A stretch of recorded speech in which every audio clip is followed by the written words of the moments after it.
So, welcome to the first episode of In Conversation With. I'm Louis Atkinson, and tonight's guest, international event rider Tyler Cassells.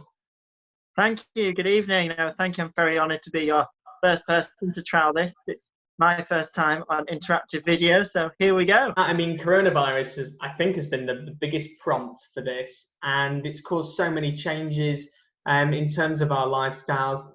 How's it affected you the most? Oh, goodness me. It's just been such an unprecedented time for everybody, really. I mean, goodness me, I can't think now how long we've actually been in sort of lockdown, as it were. A long time, yeah. Finally starting to get my head around, sort of what's happened and where the country's at now. I mean, goodness me, going back to the beginning, it was quite stressful working out just as an event yard what the best thing was to do to keep everybody safe.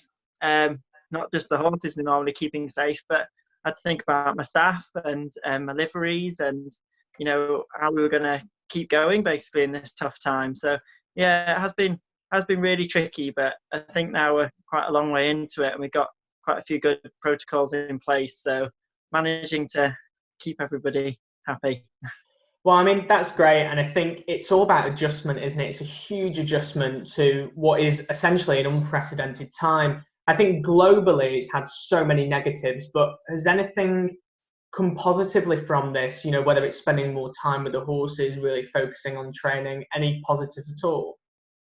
Yeah, I think for me personally, goodness me, I have had to slow down quite a lot and I've had an awful lot more time to actually look at the way that we do things. I mean, goodness me, I'm definitely so much fitter now. We've gone down to skeleton staff on the yard. So it's often just me and one other now. So I'm getting really, really quick at my mucking out. I think I managed to do 10 in an hour today. So that has to be a personal record. So, it has been given me so much more time to look at everything, think about all the time on the horse. I've been really quite lucky that the owners have been able to keep all the horses with me. So we've been able to work out different goals for each of the horses, looking at their areas that they might be particularly weak in. Doing just recently some dressage practice. I've been having doing some tests and having some judges judge those tests for me. Fantastic. So keeping me busy as well. We started painting the yard, getting all different kinds of things to do, and we're almost in a little bubble on the yard now, and the liveries have time slots where they can come in and see us. But I went shopping yesterday. Well, I went to post. It was my sister's birthday, so I went to the post office. It's actually when you go back into the real world, you actually realise, it's still out there, and it's such an upsetting and difficult time for a lot of people. And it does hit home really when you go, like I say, back out into the normal world and see the measures that are in place. I think we're incredibly lucky with the horses and on the yard, and as sort of the equestrian community, that we can still have to go to work because we still have to care for the animals. Yeah, exactly. And going back to where you say you're in a bubble, you're really lucky at Arclid. Obviously, you moved from Somerford just a short while ago, really, in terms of the grand scheme of things.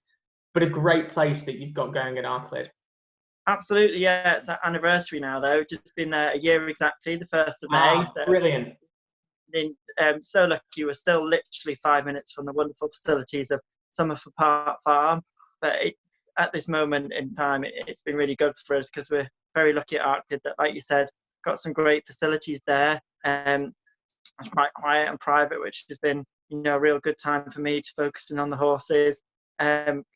We're incredibly lucky that not only have I got the wonderful surfaces, because it's where equestrian surfaces are based, they're my landlord and lady, but we're actually positioned on the perimeter of a sand quarry. So it's quite a fascinating setup. So that's where they directly pull the sand from. Right, so it's still the area at the moment, but we're really lucky that we have a private hacking route which goes around the whole perimeter of the sand quarry, so we can keep socially distant from everybody and keep off the roads at the moment. But we have had quite a lot of people out walking, so it's quite refreshing to see lots of people keeping fit. And the weather's been so fantastic. I think that's been such a blessing in a way. especially for the horses, because they were so fit and ready to go. With only, I think we're about 9 weeks into the start of the season now. We were quite lucky that some of the horses actually did the first event at the beginning of March at Osby before lockdown and British Eventing had to do a pause to the season. But we've been able to get the horses out now in the field and gradually reduce their workloads, because like I said, they were bursting at the seams. So no, it's been a blessing that we can keep them happy and keep them occupied at Arclid. Yeah, like you say, incredibly lucky of where you are and the space that you've got available to use.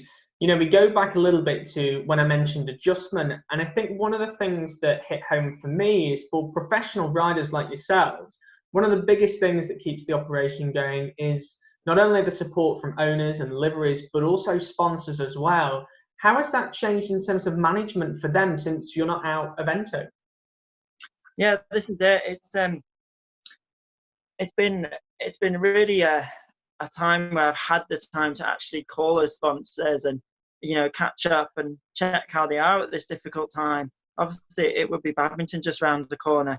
Quite a lot of my sponsors would be taking the trade stands there, and it would be a really big week that they're all building up to at the moment. So that's where I think as the equestrian community as a whole, it's really heartwarming, and it's what I really love about the sport of eventing. Everybody comes together, whether you have an injury or even at this time here. I've come together with my sponsors, and we've tried to keep our social media channels quite busy, just to keep people interested in the products that I love using and that we use on a daily basis, but also just to try and help people stay positive through this difficult time. I know the whole team of sponsored riders and supported riders through Bailey's Horse Feeds have been putting in different training ideas to help people go along. Obviously the support from Bailey's is second to none. Caroline is our local feed rep. She's booked in this week to do a WhatsApp seminar for us, so she's going to look around the horses, because she can't obviously come to the yard as she would do normally. I've also been doing some training videos with my latest new sponsor that have come on board, which is Ethos Smart Bedding. They're a wonderful new company, and we've done some training videos. Obviously bedding, which we use every day with the horses, but we also been using the bales in the arena for a little bit of fun and doing different dressage movements around them, which is just trying to give people different ideas with the horses at home. And especially the company is quite new, and they've been putting out some really good social media. They've just done a colouring competition. I think they just started yesterday. I've seen that. When people are stuck at home, just to do different things. But yeah, I think in terms of doing our bit as a rider for your sponsors, it obviously that the country's so hard hit with people spending, and it's frightening really as to what businesses it's difficult for me in a worrying time to operate at the moment. But I think that's where we've all got to stay positive and keep giving each other ideas. And like I said, that whole equestrian community, sponsors have had some really nice ideas to keep everybody in the loop. Yeah, it's very interesting to see, certainly you mentioned Caroline from Bailey's, how she's adjusted and she can carry on business that way, and how everyone's really been brought together through this difficult time. But sponsors aren't something that just happen overnight. It's something that takes quite a bit of nurturing, something that certainly takes a lot of time to get together. And over the years, you've developed quite a good collection of sponsors. But like I say, that takes time. So I want to go way back. Let's go right back to the start, to where it all began, before you got, to where you are now. Tell me a little bit about your first love for horses. When was it that kicked off your passion for equestrian sport? I like how you said we've got to go way back, way back, way back. Show my age now. Yeah, so it all, believe it or not, I'm actually Scottish. So I was born and brought up in Scotland. My parents in Cumbria now, in the Lake District. So that's where I spent most of my later years. And I think that's how I got bitten by the bug of horses. A lot of my school friends there were a lot of the farmers, obviously, up in Cumbria. So when I went around to their houses, a lot of them had ponies. Mm. So I get the chance to ride a couple of those, and for some reason, it's all I wanted for my 10th birthday was riding lessons. So I think my parents thought, okay, this will be a bit of a phase, a bit like Pokemon or something, and it'll last a couple of weeks. But no, I went and I started at Armathwaite Hall, equestrian centre up in the Lake District there. I remember my favourite pony was a little grey pony called Misty. And I just really, talking about sponsors and things, I think it's seizing off every opportunity that you can. I remember there was an advert in the paper that my dad spotted, rider wanted for a local competition pony.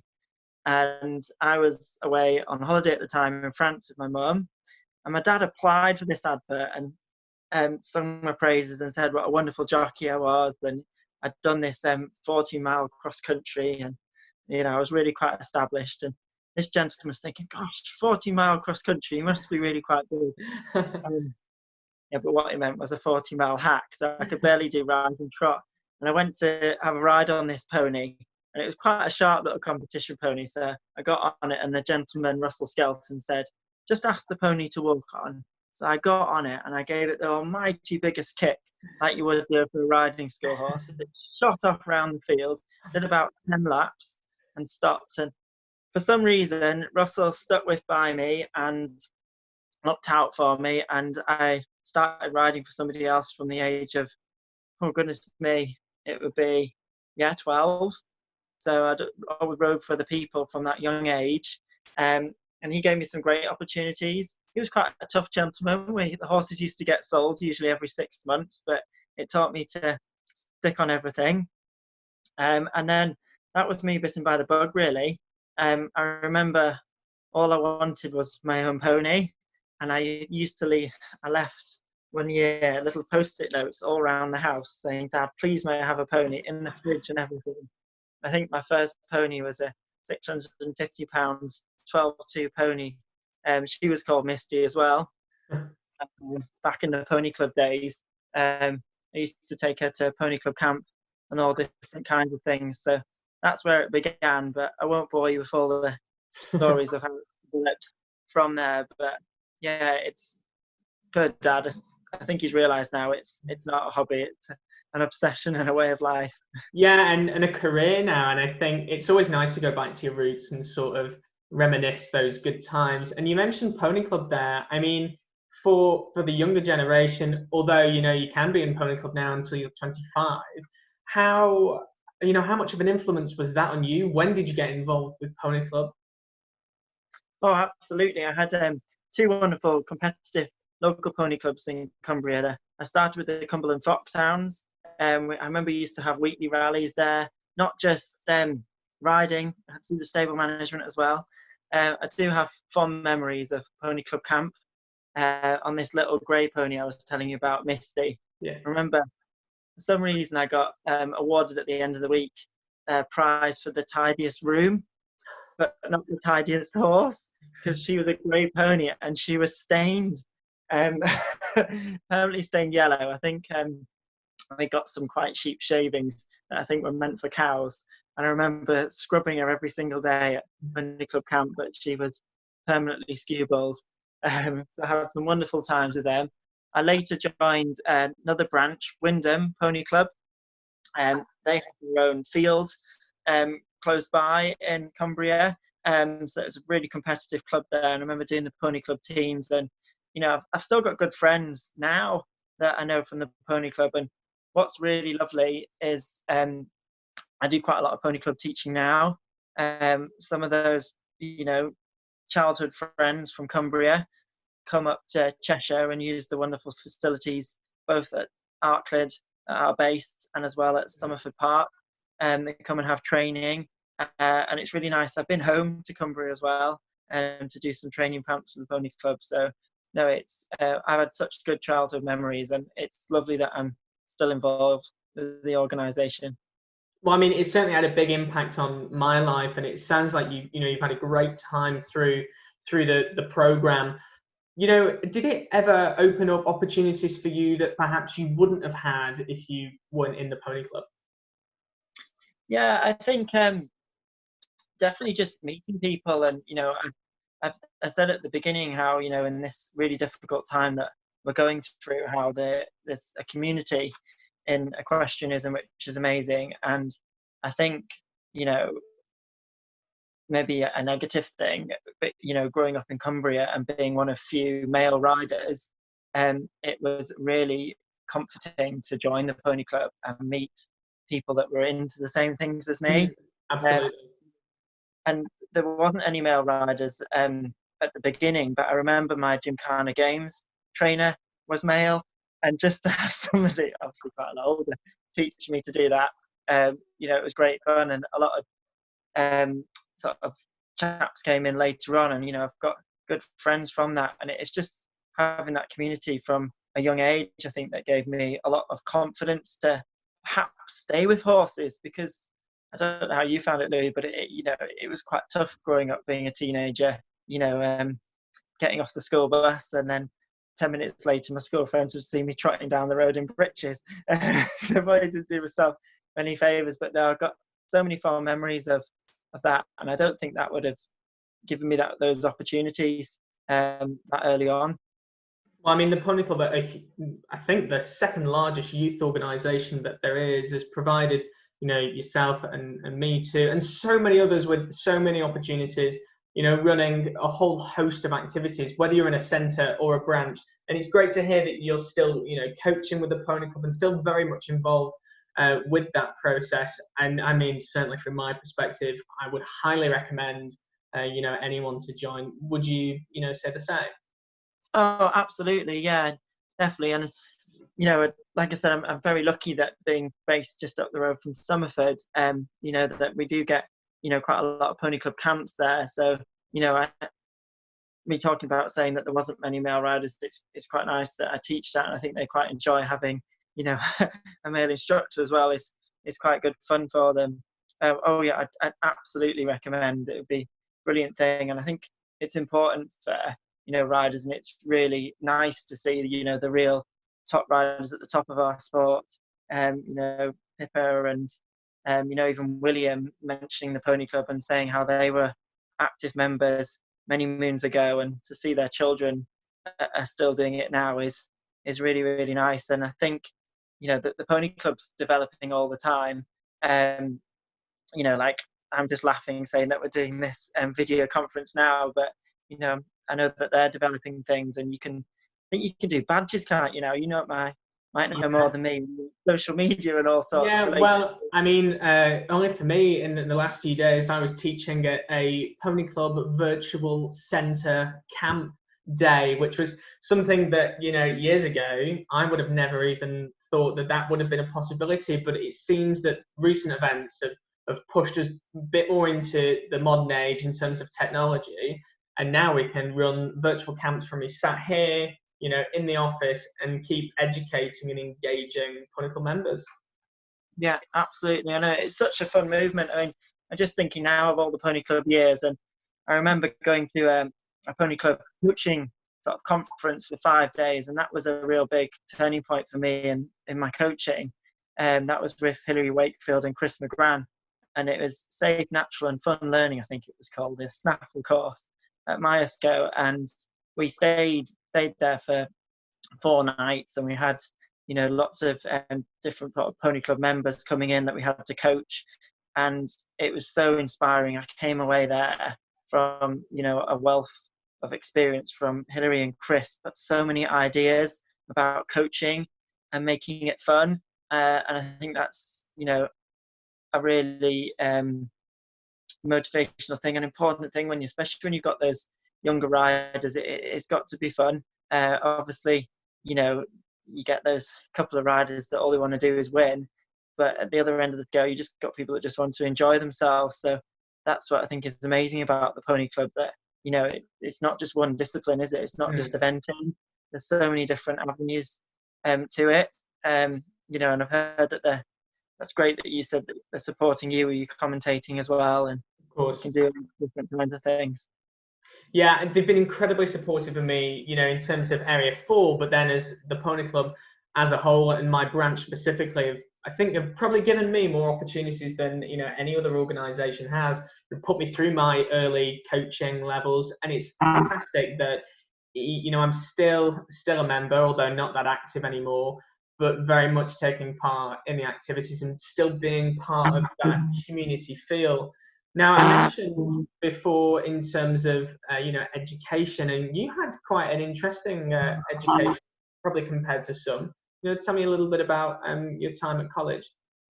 Yeah, absolutely. So we can go back. I did actually leave school at 16. So I went on my, can you remember Year 10 work experience? I don't know if you still do that, do you? Yeah, I think you still do.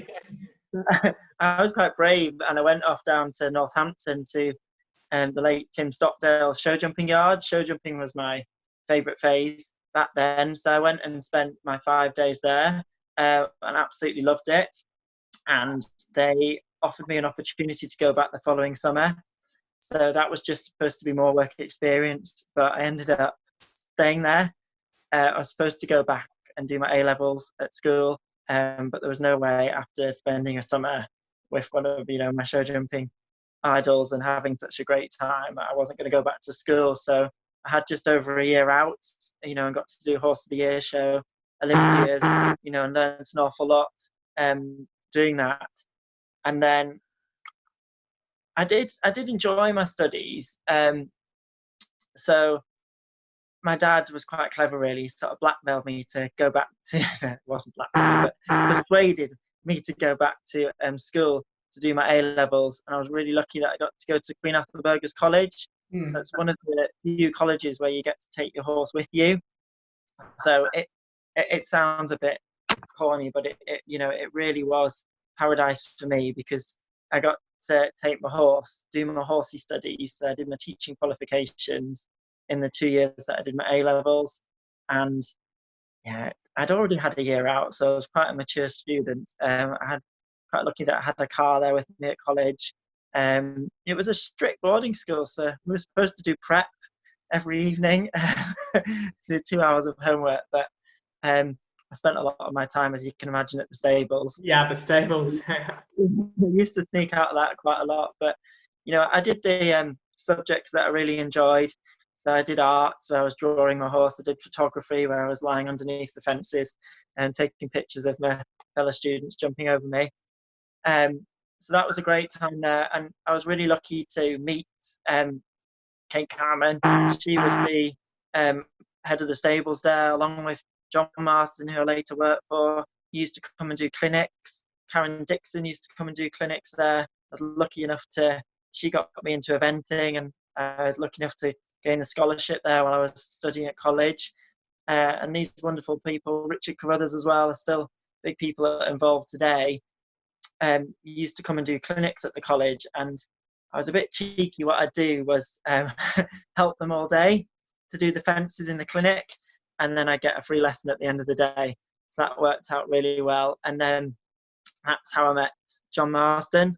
So I was there, you know, he used to come and do these clinics at college, and then he offered me, a bit like Tim Stockdale, to come and spend some time on the yard. So I remember one half-term holiday, came to Cheshire, came to Somerford Park, and went back to college with that mare that had always been quite tricky. And I remember she won her first horse trials after I'd spent the time with the intense training at John's. And then, well, it seems very similar to my GCSE story. I went there for the summer. I was supposed to go to university. I think everybody knows that Hartpury is one of the places to be. I'd reserved a room, I picked a course, but I'd spent the summer training with John, and so there was no way I was going to go back to university. So I'd really got into the eventing by then. And then I think it must have been about a year later, talking to the late Lynn McKellar, a lovely owner and supporter. She said, "Tyler, have you heard of Rethiefe College?" And they were doing degrees via distance learning. So I managed to get onto one of their courses to do a foundation degree, which was perfectly. It was only one evening a week, so I could still do all the riding and then do my studies. And I learned so much. We did leg dissections, Oh which was wow. fantastic. Yeah, so I've still actually, talking about Pony Club, I use it with the Pony Club. I've still actually got the horse's leg that I dissected at Reese, and the lecturer let me keep it. So don't worry, it's not gory. We boiled all the tendons and ligaments off, and I've just got the bones all varnished now. So it's a great Wow. piece of kit now that I still use. So it took me a long time to get a degree, but believe it or not, I've got a degree in equine studies. I didn't do amazing because I was competing and eventing at the same time. But I finished the foundation degree at Reese College, and then went on to Harper Adams, where I did the degree via distance learning. So, even though I've never done a conference like this, we did a lot of it online and had a lot of help doing online studies. Well, I mean, it certainly sounds like you've immersed yourself into it from day one, from the early days on Misty the pony, to where you are now. But you went to John Marsden's Marsden Eventing one half term, and that very soon became 8 seasons. 8 seasons, yes, it was indeed. Yeah, 8 years I worked for John and Duncan, and they were wonderful years. I think it's really, like I said earlier on, is taking those opportunities when you can. I think I was really lucky that John sort of had a position. John had been eventing for over 40 years when I met him, so they had a wealth of experience. And he was still competing when I came on board. So I remember going to a lot of competitions, and I remember Barbary. I think we were stable next to Lucy Vigasmar, and she said, "Oh my gosh, you're riding and grooming." So I was grooming for John and riding, and I learnt so much. And John was brilliant at walking a cross-country course and just putting you online, even if you were really worried about this fence. He just was so black and white about finding the line and putting you on that line, and that just used to give me so much confidence. So it was a brilliant opportunity. And when I first met John, I hadn't got clear around the cross-country course. The little mare, another mare, Lily, she was called, that I had at college with me, was a real warm blood, and she didn't really like getting her feet very wet. So I think the best I'd done was fence 6 on the cross-country. So, it's all about tricky mares, don't we? Oh yeah. But John spent the time with me, and I think they got me round. I was really lucky that I had an old schoolmaster, Nordic gent, that taught me a lot there. But all credit to John and Duncan, they got me round a lot of competitions, and I think got me up to advanced in, can't think how many years it was, maybe 5 or 6 years, which from somebody that hadn't really got past fence 6 was a big achievement, which I owe them an awful lot for. Yeah, I think spending time on those, professional yards is so important. I think for anyone really that wants to, set up on their own within the equestrian industry, I mean, it's just a wealth of experience that's come from them. And I think for anyone to go and work on a pro event yard, I think, the wealth of experience that you can get from any rider is totally valid.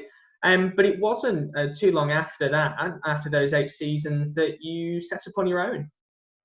Yeah, and I think it's, it was a big, brave, terrifying decision that I had to make, and I was a bit like a yo-yo back and forward as to make that break, as it were. And I think, I had such a great time with John and Duncan, and I think it's developing a system and finding you as a rider and a method that works for you and the horses that you compete. And like you said earlier, talking about sponsors, you're as good as the horse that you sat on. And I think a big thing in our industry, you're as good as the people around you. It's having that system that works and having the people that can help you get there. Not just the coaches and the trainers, but having the great staff there to help support and keep those horses right, and keep you, especially at the higher levels, keep you at the top of your game. So it's gaining that experience, and I think you really never stop learning. And I'm lucky. I've been very lucky and continue to spend time, with other riders and time on their yards, training and still learning different things. Going back to that big decision to set up on my own, I had started to have a little bit of success. So you can say it maybe went to my head a little bit, but I think the time had come. There's that saying that you want to have your name above the door, and you've got lots of ideas to have a go on your own. And I think it's it's sort of natural progression at some point that you've got to stand on your own 2 feet. And over the years, I've only been, I think, sort of, as you called it, on my own about 4 years now. In that time, I've had some great staff working for me, and like Matilda Waits and Emma Lawton in the early days as apprentices, and sort of develop their skills, get them confident, and I've only encouraged them to have the confidence and to set up themselves, and they're both operating now, running their own yards, which is great. So it is tricky. I've had to learn a lot awfully quickly. Don and Duncan are both quite strong characters, so you often don't realise how protected you are in that system that they had. All I had to do was ride, to be honestly. So I had a lot of growing up to do. I had to try and work out and make lots of mistakes and fall in lots of holes and trying to run a business and not just enjoy myself on the horses. Yeah, it's a huge learning curve, and logistically to get to that point is massive. I think was it around the end of 2014 that you made the transition to develop your own yard? Yeah, I think it was 2014 I had a wonderful horse to ride called Grand Slam that we got, and the team, the 3-star team, and we went to Helvoort, the Netherlands, and we had such a fantastic time out there. That was my first time sort of representing the country, and I was individually 4th, which is just fantastic. But you can imagine how many times I've gone over those couple of extra marks I should have got or I didn't get, to get that individual bronze medal. But Team Silver was just fantastic, and what a great team we had out there. It was the following year, so it would be 2015. I think I took that jump to set up on my own. It's about 4 years ago now. Yeah, so it was, time flies. Yeah, it certainly does. I mean, you mentioned riding on that 3-star team, and I think the feeling to wear that Union Jack on your jacket or on your hat silk is a massive achievement. Is that something that when you get to wear that hat silk and ride for your country, is that really a feeling that you can replicate? Yeah, I mean, it's what dreams are made of. I think that's get the chance to do that is fantastic. And the difficult thing is once you've done it once, you really want to do it again. And it's that time when you're out there, looking back, and the memories that it's made is amazing. When you're actually out there, it's quite, you're in that bubble again. You're out there as a team to do your best that you can, and to try and bring those medals back. But again, talking about the support, to be part of that team, and it's amazing. And that's where I just think, equestrianism in the UK is incredible. The support to make sure that you and your horse were at your best, to compete as best as you can was fantastic. And I got so many training ideas and support whilst I was out there. It was really great. And, it was, I think, like so many riders will say, it's only my dream to get to 5-star and get to do that. And I think so many riders, when you hear their interviews, the hardest thing is getting there and staying there. And that was the sort of thing, getting that flag on the hat, was tricky. There was a big pool of riders to be selected from, and you had to keep jumping through the hoops, and we had to keep going to training. It's quite an unusual format to the competition. I don't know if you've probably seen some quite funny videos, but there's you have to do a team dressage competition. Yeah. So there's riders all riding at the same time, following each other, but then doing intermediate level movements, sort of leg yield and halt and rein back, all in synchronization. So their training leading up to the actual competition was quite intense, especially back in 2014, because Richard Waygood, that's in charge of the senior team, was in charge of us back then, and he literally is regimental in the effort that you needed for the team test. So, like you said, it's it's brilliant wearing that flag, and I'm proud of it because we got there. Yeah, it's a massive achievement, and it's not very many people get to do that. I mean, we see teams now from ponies up to the senior levels, and it's quite interesting to hear about the different formats that the 3-star competition that you ran. In terms of that team dressage test, that's not something that we see all the time. No, and it's a really, really great competition. And I really recommend, if there's any riders out there, lucky enough to have a horse at that level, it'd be a brilliant process worth going on to. I've actually done it twice now. So we got a team silver medal last year in Germany, which was fantastic. And again, it's quite a long process back into 2014. They actually started training, the 2 years. The competition runs every 2 years, and it used to formerly be run by British riding clubs. It was called Rural Riders. We had the backing and support of riding clubs. It's later been taken over since by British Eventing. And the training, like I said, it started 2 years prior, and it was quite a long way away, all the training. But even now, the one that I did 2 years ago, it was great training to be part of. We were lucky that we had Gary Parsonage and Jonathan Trapman, training us to get the movements for that team test, because like you said, it's really unusual. But for you as a rider, it's really good to do, because I always say in my training, I'm so guilty of looking down at my horse all the time. And I know you, Louis, rode in a quadrille. I think yours was hundreds of horses, wasn't it? Certainly quite a lot, and that was through Pony Club as well. That's something that certainly the horse I was on, I thought, oh, this could be quite interesting. I don't know how she's going to tolerate this atmosphere and that environment, but it was fantastic. I think there was probably about 50, 60 horses, all together in this ride. And complaining about saying 6.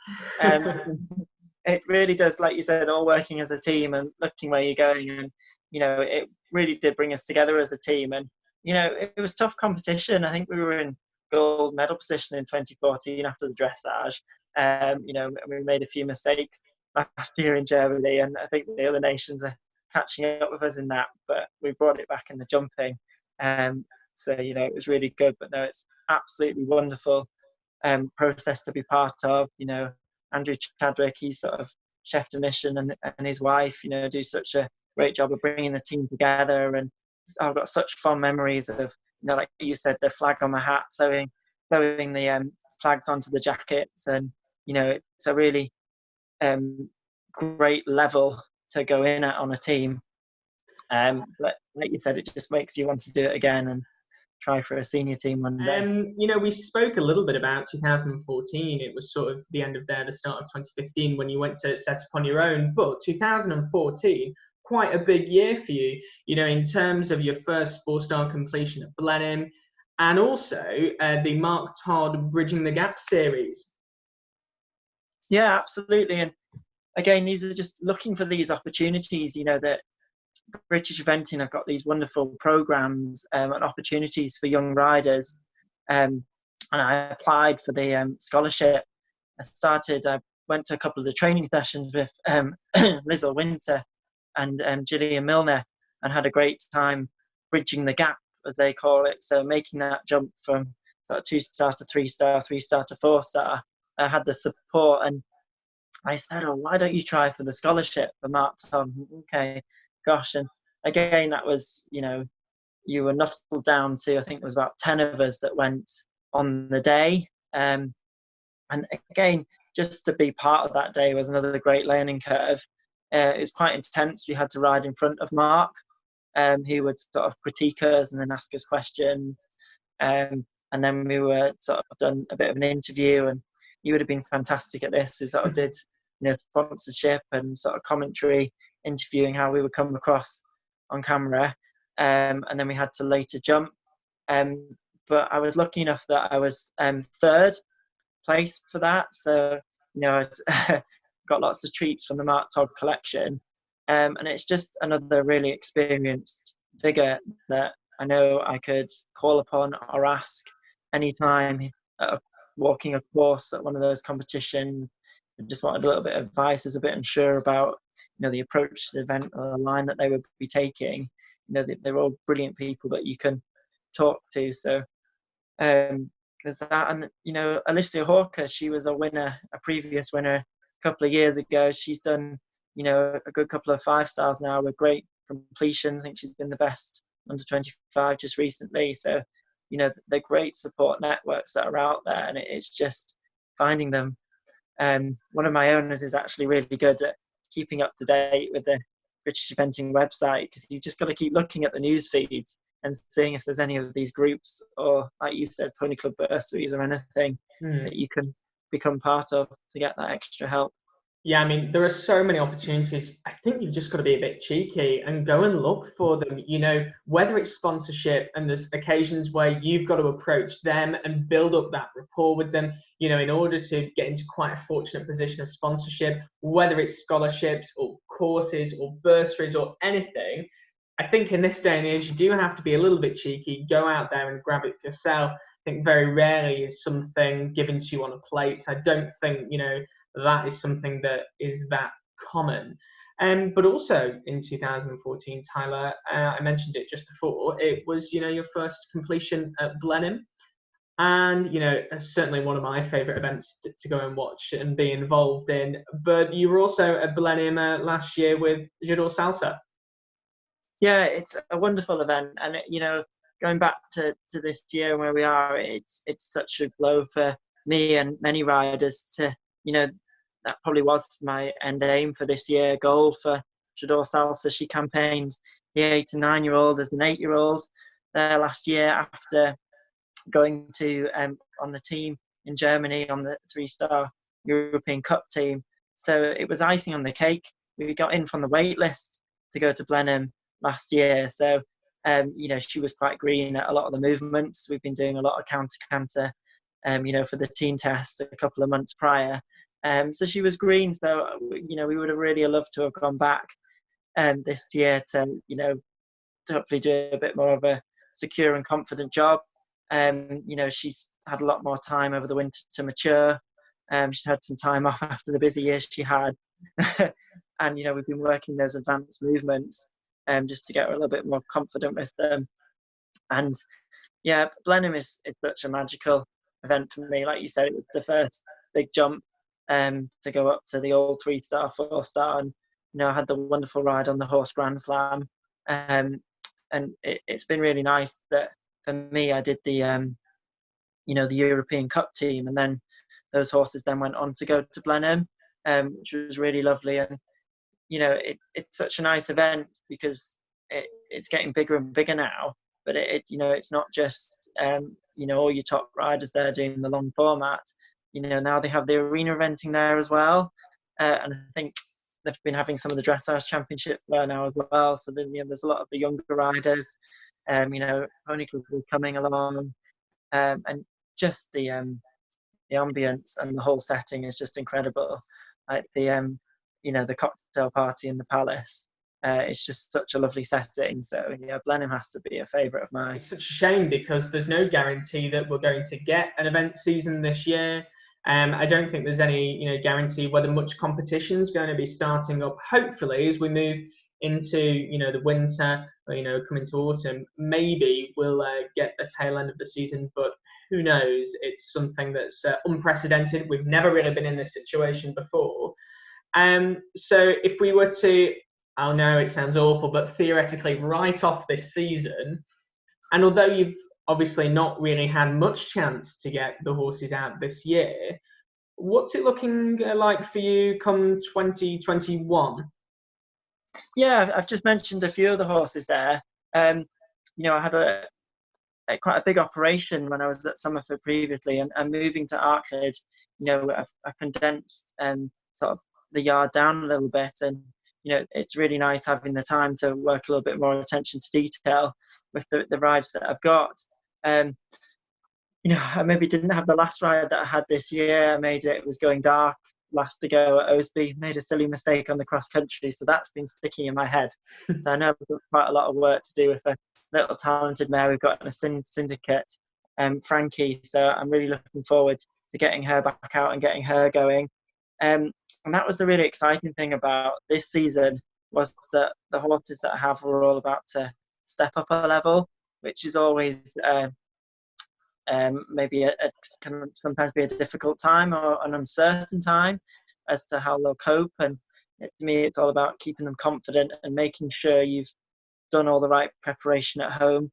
Let's talk about the mare Belle. It's never been cross country before. It's just getting her, to me, to trust to go exactly where I point, just to get her to go through little gaps in the arena, going through in and out different flags and getting her to trust to go where I want.